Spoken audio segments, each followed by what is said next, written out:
बिस्मिल्लाहिर्रहमानिर्रहीम, अस्सलाम वालेकुम, वेलकम टू द बीनर सलीम शो। बुरी खबर है पाकिस्तान तहरीक इंसाफ के लिए, और वो बुरी खबर ये है कि आने वाले दिनों के अंदर इंतखाबात जो हैं वो मुलतवी होने की नवीद अनाउंसमेंट कर दी जाएगी। ठीक है भाई, हम तो आपको पहले से ही कह रहे हैं कि 30 अप्रैल की तारीख आ गई है, पर इसमें इंतखाब होने कोई नहीं है। 28 मई की भी एक तारीख आई हुई है, लेकिन उस पर भी इंतखाब होने कोई नहीं है। लेकिन अब बाकायदा तौर पर आने वाले चंद दिनों में, क्योंकि देखें अभी रमज़ान का आगाज़ हो जाएगा और रमज़ान के अंदर ही है, टुवर्ड्स रमज़ान के एंड एक बाकायदा तौर पर एक ऑफिशियल अनाउंसमेंट आ जाएगी कि भाई इंतखाबात नहीं हो रहे। और उस अनाउंसमेंट के बाद जो फिर PTI ने करना है ना, ओए होए होए होए, वो भी मैं आपको बताऊंगी। इसके अलावा ऑडियो लीक्स का सिलसिला जारी है।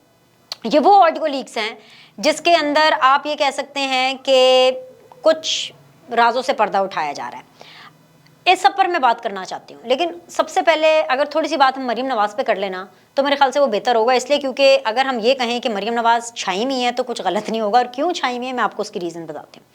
बहुत से लोग आपके पीठ पीछे बात करते हैं, ऑर्डिनरी लोगों के तो खिलाफ करते ही करते हैं, लेकिन अब अगर मरीम नवाज़ साहिबा हों, एक खातून हों, फिर ऐसी खातून हों जिनको party of course as a leader अपना पोर्ट्रे भी कर रही हैं, वो पार्टी को जो है उसकी तंजीम साजी भी कर रही हैं, तंजीमें नौ भी कर रही हैं, जब एक हैवी रिस्पॉन्सिबिलिटी भी आयद की जाए, और फिर ऐसे में नवाज शरीफ की बेटी हों और नवाज शरीफ के ऊपर ताहयात बैन हो और मरीम नवाज़ साहिबा भी 5 साल इलेक्शन ना कंटेस्ट करती हूँ। मतलब इन सारे फैक्टर्स को देख करके मरीम नवाज़ साहिबा के पीठ पीछे भी बहुत से लोग बहुत सी बातें करते हैं।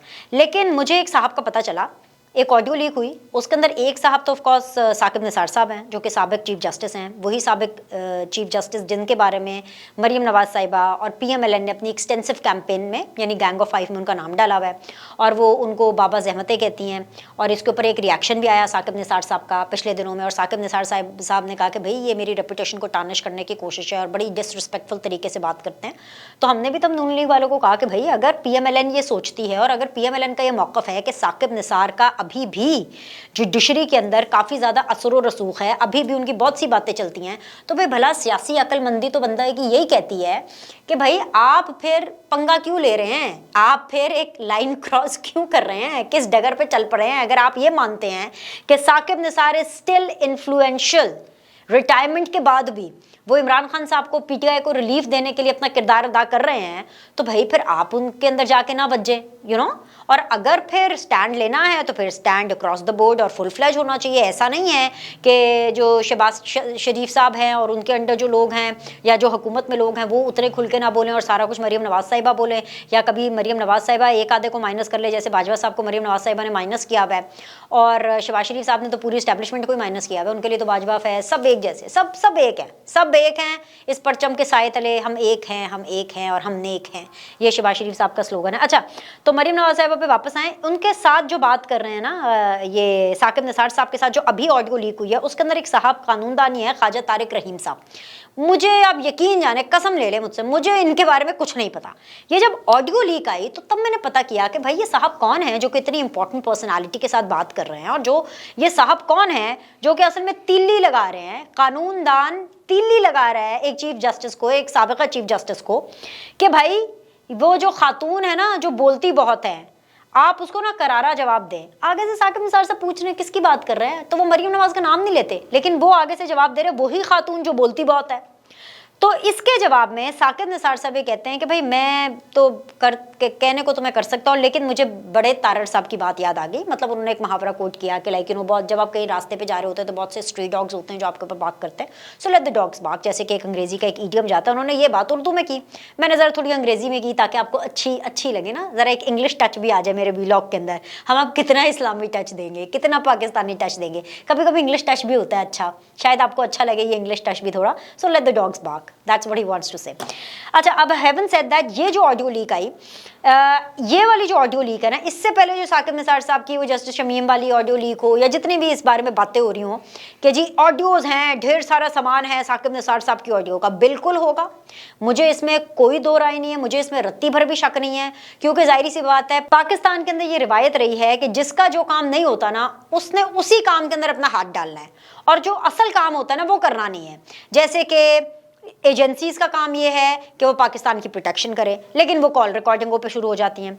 ISI का काम ये रहा है कि जी उसको जो इंटेलिजेंस रिपोर्ट्स हैं उसके ऊपर नज़र रखनी है, सिक्योरिटी के हवाले से नज़र रखनी है, हाई प्रोफाइल सिक्योरिटी के हवाले से नज़र रखनी है, लेकिन वो भी वज़ीर आज़म की कॉलें रिकॉर्ड करने में, और इसके ऊपर माजी में इमरान खान साहब को कोई प्रॉब्लम भी नहीं हुआ करती थी।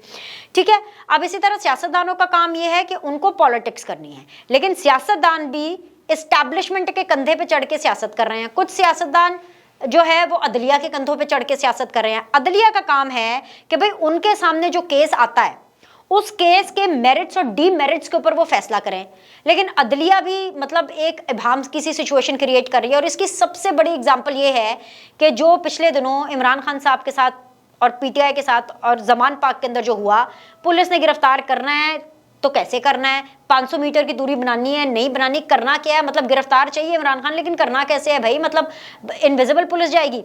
तो ये एक इबाम रहा, और thanks to the judiciary, thanks to the courts, क्योंकि हर कोर्ट की एक डिफरेंट इंटरप्रिटेशन थी और उसको लेके कंफ्यूजन रही। इसी तरह अभी जैसे फौज का इदारा, और बार बार हमें इसलिए बात करनी पड़ती है फौज के इदारे के बारे में क्योंकि उसका सियासत में एक असर और रसूख रहा है। अब उसका सियासत से कोई लेना देना नहीं है, लेकिन वो माशाल्लाह देखें, माशाल्लाह अल्लाह के फजलो करम से जितनी अच्छी सियासत फौज करती है उतनी अच्छी सियासत तो सियासतदान भी नहीं करते। अब सियासतदानों का काम है सियासत करना, उनसे सियासत भी नहीं हो रही। ठीक है, सो वही ना, पाकिस्तान में जो जिसका काम नहीं है ना उसको वो नहीं करना चाहिए, जो जिसका काम है वो उसी को सांझे। अब इशू ये है कि जो जुडिशियल एक्टिविज्म आ गई उसके बाद तो जुडिशरी को बहुत कुछ भुगतना पड़ा और भुगतना पड़ रहा है, ऑब्वियसली रेपुटेशन एंड टास्क है। लेकिन ये वाली जो ऑडियो है ना, ये जो अभी साकिब निसार साहब की लीक हुई है, ये साकिब निसार साहब को फेवर कर रही है। अच्छा, अब आपने फिर आप जो है ना अपनी कुर्सी से या अपने बेड से जहाँ पे बैठ के आप ये वीलॉग देख रहे हैं, आपने जो है ना 4 फीट ऊंची छलांग मारनी है कि ये क्या, ये बीनिश क्या कह रही है, मैं आपको बताती हूँ। जो ख्वाजा तारिक रहीम साहब हैं वो फुल टाइम जो साकिब निसार साहब है उनको पखाने का काम कर रहे हैं। ओ तुसी कुछ करो, इसका कुछ करो, इसको सबक सिखाओ, ये वो, मतलब कि बेसिकली वो एक ऐसा माहौल क्रिएट कर रहे हैं जिससे मरियम नवाज साहिबा को थ्रेट्स हों, जिससे मरियम नवाज साहिबा थ्रेटेंड फील करें, जिससे मरियम नवाज साहिबा की बोलती बंद हो। ठीक है, बेसिकली। लेकिन इन रिटर्न साकिब निसार साहब का जवाब जो है वो एक्चुअली साकिब निसार साहब को और इनकी जो रेपुटेशन अभी आजकल चल रही है उसको थोड़ा सा मतलब फ़ायदा पहुंचाएगा। वैसे तो उनकी जो रेपुटेशन चल रही है, जो काम साकिब निसार साहब ने माजी में किए हैं वो तो उनके हलक की हड्डी है ही है, लेकिन यहाँ पे ना थोड़ा सा आप कह लें कि बैलेंसिंग एक्ट हुआ है। और वो ये हुआ है कि जी वो तो कह रहे हैं कि भाई मैं नहीं कुछ करना, और छोड़ देना चाहिए and let them say whatever they want to say. अच्छी तमीज़दार लैंग्वेज में मैंने आपको समझा दिया। सो ये जो ऑडियो है ना, ये आप लिख के रख लें, इस ऑडियो की हद तक ये साकिब निसार साहब को फेवर करेगी। ठीक है, आगे आ जाए, इंतखाबात की बात कर लेते हैं। लेकिन आप मरियम के बारे में और बात सुनना चाहते हैं कि क्या इंतखाबात की बात सुनना चाहते हैं? चले दोनों साथ साथ ही कर लेते हैं क्योंकि दोनों का ताल्लुक साथ साथ है। हुआ ये है कि जी इमरान खान साहब ने अपने जो खिताब में जो रिसेंटली किया, वैसे तो वो रोज़ ही कर रहे हैं, लेकिन अभी जो रिसेंटली उन्होंने खिताब किया उसके अंदर उन्होंने बोला कि जो आर्मी चीफ के खिलाफ मुहिम जो नाकाबिले बर्दाश्त रही है और इदारों के खिलाफ साजिश का एक तसलसल है बकौल हमारे वज़ीर आज़म के, उसको लेकर के इमरान खान साहब ने बिल्कुल बोला कि भाई फ़ौज भी हमारी है, मैंने पाकिस्तान में रहना है, मैं पाकिस्तान को भी ऑन करता हूँ, फ़ौज को भी ऑन करता हूँ। यानी कि उन्होंने बेसिकली ये कहा कि तासुर दिया जा रहा है और ये सोशल मीडिया के जरिए भी ये तासुर दिया जा रहा है और ये कोशिश कराई जा रही है कि पीटीआई और फौज की और पीटीआई की और इस्टेब्लिशमेंट की आपस में लड़ाई हो। अब हम सब अच्छे तरीके से जानते हैं कि सिचुएशन क्या है। सिचुएशन ये है कि जो इमरान खान साहब ने जनरल बाजवा के साथ कर दिया है ना, और जो जनरल बाजवा के साथ उन्होंने कर छोड़ी है, यहां तक कि इमरान खान साहब ने कोर्ट मार्शल तक का तो मुतालबा कर दिया है, उसके बाद जो इस्टेब्लिशमेंट है ना वो हो गई है इमरान खान साहब से खौफजदा। क्योंकि पहले क्या हो रहा था, कुछ ये एक हफ्ता पहले मैं आपको बताऊं सिचुएशन अलग थी। एक हफ्ता पहले सिचुएशन ये थी कि खान साहब कह रहे थे गुस्से से, प्यार से, ढोन से, धांधली से, डंडे से, धमकी से, तरले से, मिन्नते से, घुटनों पे बैठी कुछ भी करके एक दफा एस्टैब्लिशमेंट के साथ, फौज के साथ एक जो कम्युनिकेशन है वो ओपन किया जाए। लेकिन वो जमान पाक का सीन होता है और पेशी का सीन होता है। जमान पाक के सीन होते ही सिचुएशन खान साहब की बदल गई। देखिए, माने या ना माने, इमरान खान साहब अरेस्ट भी नहीं हुए, हाजिरी भी नहीं लगाई, जमानतें भी मिल रही हैं, सब कुछ, यानी रिलीफ कहीं ना कहीं मिल रहा है और इमरान खान साहब को अपनी टर्म्स पर रिलीफ मिल रहा है। तो इमरान खान साहब का सिर्फ कॉन्फिडेंस बेहतर नहीं हुआ, उनके कारकुनान का भी कॉन्फिडेंस बेहतर हुआ है। उनके कारकुनान को यह लग रहा है भाई कि ए खान ना कुछ तो सही कर रहे हैं, आज अदालत भी गया सी थे, अदालत ने कुछ नहीं किया, ए ना कुछ सही कर रहे हैं खान। आप समझे, ये साइकी है। तो अब इमरान खान साहब को क्योंकि अवाम की साइकी का बड़े अच्छे से पता है, उनको पता है कि पल्स का है लोगों की, तो वो उस पल्स के ऊपर, तो अब एस्टैब्लिशमेंट जो है वो हो गई है इमरान खान साहब से खौफजदा।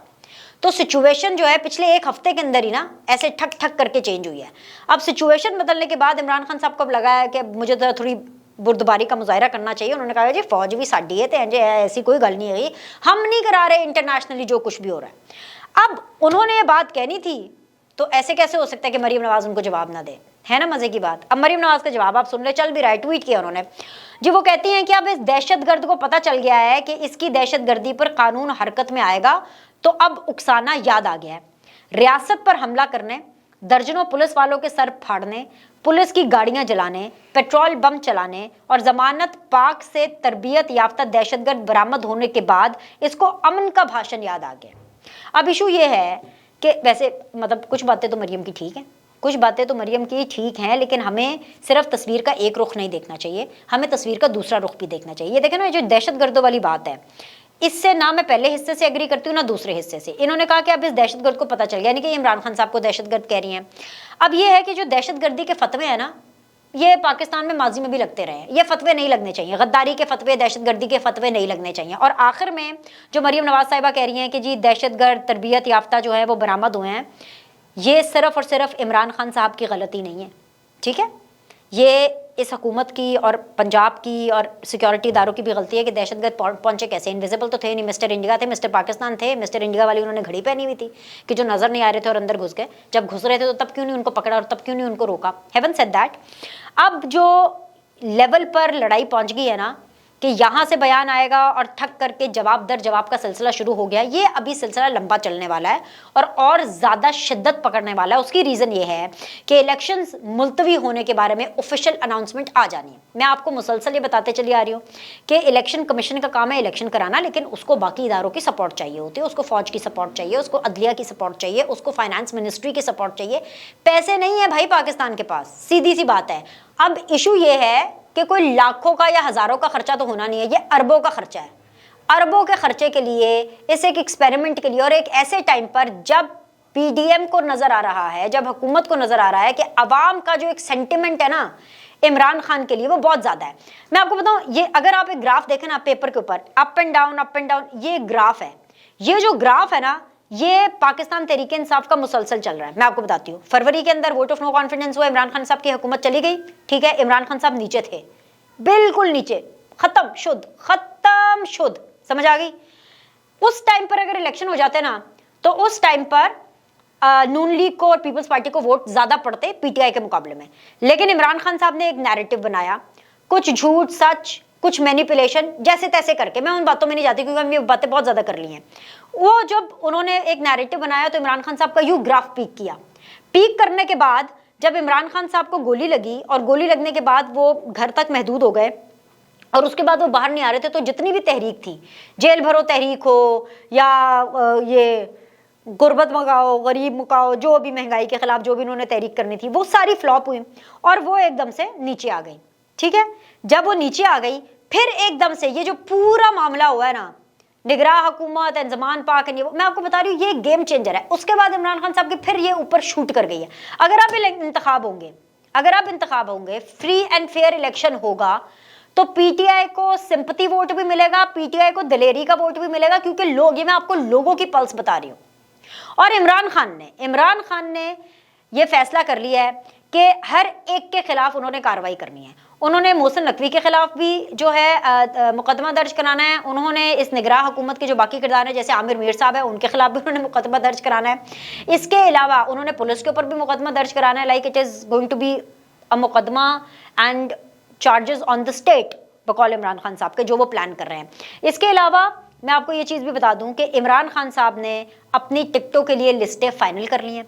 जो उनकी लिस्ट आई थी रिजर्व सीट्स की पंजाब के अंदर, वो 7 खवातीन की लिस्ट आई थी। अच्छा, अब ये तो कम्प्लीटली पार्टी की सवाबदीद होती है कि उनको कौन सी लिस्ट में किसको डालना है ये कंप्लीटली सवाबदीद है, इससे इसका कोई ताल्लुक नहीं, क्योंकि ये जो रिजर्व सीट्स होती हैं ये सिर्फ और सिर्फ ओब्लाइज करने के लिए होती हैं।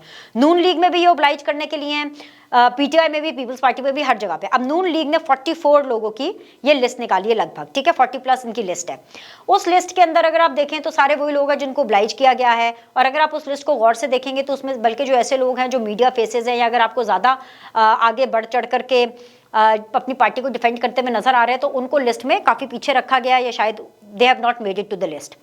दूसरी चीज़ ये है कि अगर हम पीटीआई की लिस्ट की बात करें, क्योंकि मैं आपको पीटीआई का लाहे अमल इस वीडियो के अंदर ये बताना चाह रही हूँ, एक तो ये कि उन्होंने हर एक के खिलाफ कार्रवाई करने का आगाज़ कर दिया, केसेस उन्होंने कराने। दूसरा ये है कि उन्होंने अपनी सीट्स के हवाले से लिस्ट फाइनल कर ली है। 7 जो खवातीन की नशस्तें हैं, वैसे तो खैर ज़्यादा ही होंगी, लेकिन अभी से उन्होंने अनाउंस 7 की हैं। इसलिए 7 अनाउंस किया क्योंकि वो होल्ड करना चाहते हैं, परफॉर्मेंस बेस है, और परफॉर्मेंस बेस पीटीआई की ये परफॉर्मेंस है कि जो इमरान खान साहब के इस नैरेटिव पर उनके साथ खड़ा रहेगा, अपनी प्रेजेंस शो करेगा, ना सिर्फ ज़मान पाक के अंदर बल्कि मीडिया पर भी और सोशल मीडिया पर भी, और जो काम करता हुआ नजर आएगा इमरान खान साहब उसको जो है वो नवाजेंगे, ठीक है, इस रिजर्व सीट्स के अंदर। बाकी बात रही टिकट्स की, मैं आपको बता रही हूँ मुराद सईद, जुल्फी बुखारी, ये वो लोग हैं जो कि इमरान खान साहब की गाड़ी के ऊपर लिटरली लिपट जाते हैं कि अगर खान कहीं बाहर निकल रहा होता। तो इन्होंने इस पूरे सिनेरियो में अपने नंबर बहुत ज़्यादा पक्के किए हैं। कहने का मतलब आपको ये है कि इमरान खान साहब ने अपने अनमोल रतन जो हैं वो चुन लिए हैं, और अब उन अनमोल रत्नों के गिर्द जो है के ज़रिए जो है वो अपनी पार्टी को आगे लेकर के जाएंगे। अभी के लिए मैं सिर्फ आपको ये 2 नाम बता रही हूँ, आहिस्ता आहिस्ता जैसे जैसे दिन गुजरते जाएंगे मैं आपको मजीद भी नाम रिवील करूँगी। अभी सारा कुछ तो एक ही वीडियो में नहीं बताना, बहुत सी चीज़ें। इमरान खान साहब की भी स्ट्रैटेजी ये है, स्ट्रैटेजी भी है, स्ट्रैटेजी सी है भाई। वो जो है इस टाइम पर सियासत के बादशाह बने में, और इमरान खान साहब जो है वो वक्त और माहौल देख करके अपनी स्ट्रैटेजी बना और बिगाड़ रहे हैं। तो उनको जिस दिन जो स्ट्रैटेजी सूट करिए वो ये करेंगे। लेकिन एक चीज़ हतमी है, वो ये है कि जो बदला लेने का जो रिवेंज फैक्टर है वो इमरान खान के अंदर दोबारा एकदम से पनप पड़ा। And thanks to the system, thanks to the रियासत, थैंक्स टू द जुडिशरी, जिन्होंने ये थोड़ी सी अपनी डिसीजंस के अंदर कंफ्यूजन भी शो की है, और जिन्होंने कहीं ना कहीं अपनी एक डर भी शो किया है कि वो रेजिस्ट नहीं कर पाए इस पूरी सिचुएशन को। एनीवेज जी, अभी के लिए लाइक करें, सब्सक्राइब करें, और आपसे अगले द बीनर सलीम शो में मिलते हैं।